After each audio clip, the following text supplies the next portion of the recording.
Money doesn't feel real when it comes too fast. That's what you're thinking as you stare at the computer screen at 3 in the morning in a hotel room in Dubai with $50 million in cryptocurrency inside a digital wallet that only you can access. 50 million. You type the number slowly just to feel it. 50.0000000. And then that strange thing hits you in the chest. It's not happiness. It's not euphoria. It's a mix of adrenaline and fear you've never felt before in your life. And that from this moment on will never go away. You didn't wake up one day wanting to steal 50 million from anyone. It started smaller, much smaller. It was 2020. The entire world stuck at home. Everyone with too much time and too little money. You spent months studying how the crypto market worked. Not the charts, not the analyses. You studied people, how they reacted, what they wanted to hear. And what they wanted to hear was simple, that they were going to get rich. You created a profile, travel photos, cars, a lifestyle. Not yours, of course. A carefully crafted montage of the kind of life people dreamed of living. You started posting about exclusive opportunities, about VIP investment groups, about returns the regular market would never offer. And the messages started coming in, first slowly, then by the dozens. There was the school teacher who wanted to save money for her son's college, the retiree who wanted to supplement his pension, the 22-year-old who had just inherited money and wanted to put it to work. You handled all of them with the same calm, the same confidence, the same vocabulary that sounded smart without being too technical. You had learned people don't want to understand the product. They want to trust the person selling it. And you were very, very good at being trustworthy. The first $100,000 arrived before you even noticed. Then came 300,000. $500,000. The first million. You started building a structure. You couldn't operate alone anymore. You created a company with a polished name, a professional website, personalized customer service. You hired people, most of them without knowing exactly what they were feeding into. They were customer service reps, account managers, market specialists. The scheme you built had a name in the world of financial crime, Ponzi, but you never used that word. Nobody did. The logic was diabolically simple. New investors paid the old ones. As long as new money kept coming in, everything worked. Everyone happy, everyone with statements showing profits, everyone referring their friends. Charles Ponzi did this in 1920. He promised 50% returns in 45 days. He raised the equivalent of $250 million in today's money before being arrested. You knew that story. You had studied every detail, and you thought you'd do it differently, that you'd know when to stop. There's a specific moment you still remember to this day. It was an in-person event you organized on a rooftop in Sao Paulo. Champagne, a view of the city, carefully selected guests, high-value investors, as you called them.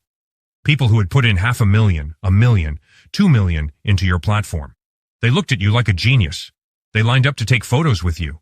They asked for advice. They wanted to know what you thought about Bitcoin, Ethereum, the global market, as if your opinion shaped reality. And you spoke with confidence, with charisma, with that ability to seem like you knew more than you were letting on. That night, looking out over the city from up there, you felt something you shouldn't have. You felt legitimate, like you were different from other scammers, like you had control, like you knew what you were doing. That was the most dangerous moment in the entire story, because when you start believing your own lie, you stop seeing the warning signs. The first sign was small. A major investor asked to withdraw $2 million all at once. You didn't have enough liquidity at that moment. The money was allocated, which was the polished word you used to say it had vanished into expenses, into the good life, into overhead, into payments for older clients. You asked for 15 days.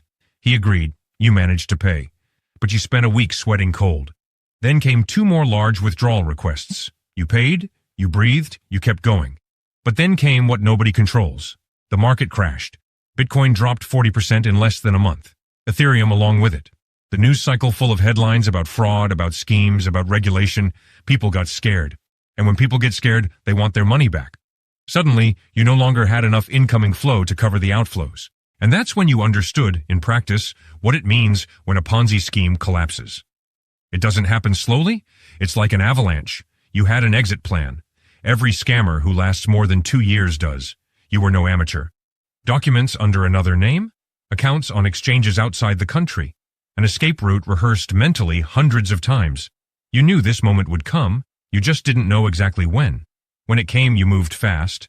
You converted everything you could into crypto, moved it to cold wallets, physical devices that stay offline, out of reach of any conventional banking trace. You bought a plane ticket with cash, you left. Dubai was the first stop, because Dubai had a reputation for being a safe harbor. No easy extradition, no automatic cooperation with Brazilian authorities, and a massive community of wealthy expats who don't ask questions. You arrived with a backpack, a laptop, and $50 million in code. Everyone imagines that living on the run with $50 million is glamorous. The reality is different. You can't use a credit card in your name. You can't open a bank account easily. You can't make real friends because any personal information you share is a risk. You can't go back home. You can't see your family without putting everyone in danger. You sleep with the laptop at your side. You change hotels every week. You live in a permanent state of paranoia where every stranger who glances at you seems like a cop. And the money? It's there. You can see it. But spending $50 million in crypto without leaving a trail is more complicated than it sounds. Every large transaction can expose you. Every conversion into physical cash is a risk. You have everything and can spend almost none of it. Chainalysis, Binance, government-funded firms, there are entire companies, bankrolled by governments, specialized in tracking crypto movements. They can follow the money through dozens of wallets, cross-reference data, identify patterns. You know this, and that knowledge keeps you up at night. You remember one specific name, a 58-year-old woman who put her entire life savings into your platform. $400,000, 40 years of work. She sent a message after everything came to light, a long message with typos telling you the money was for her husband's surgery.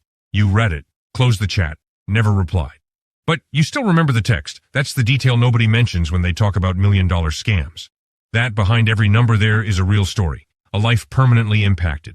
People who lost homes, relationships, their health, their hope, and you carry that, even when you don't want to, even when you try not to think about it. Research shows that victims of financial fraud experience rates of depression and anxiety comparable to victims of physical violence. The damage isn't only economic, it's existential. You caused that in hundreds of people, and now you're lying in a hotel room in Dubai, staring at the ceiling at 4 a.m. with 50 million on a screen. And the weight of knowing that every Satoshi of that amount has the face of someone who trusted you. You learned one thing nobody teaches you in stories about scammers. Stolen money never truly belongs to you. It stays with you like a debt, not a financial one, an existential one. You can't spend it without remembering where it came from. You can't sleep without feeling the weight. You can't build anything real on top of a rotten foundation. The great scammers of history all ended up in similar ways. Bernie Madoff died in prison after a 150-year sentence. Gerald Cotton, founder of the Canadian exchange Quadriga CX, allegedly died under mysterious circumstances in India. And $250 million of his customers' money vanished with him. Nobody knows to this day where it went. Most endings aren't good. You know that. And yet you keep staring at the screen, waiting for the next day, building in your head an exit that doesn't exist yet. Because the problem isn't having $50 million you stole. The problem is that there's no clean way out once you've made it this far. There isn't.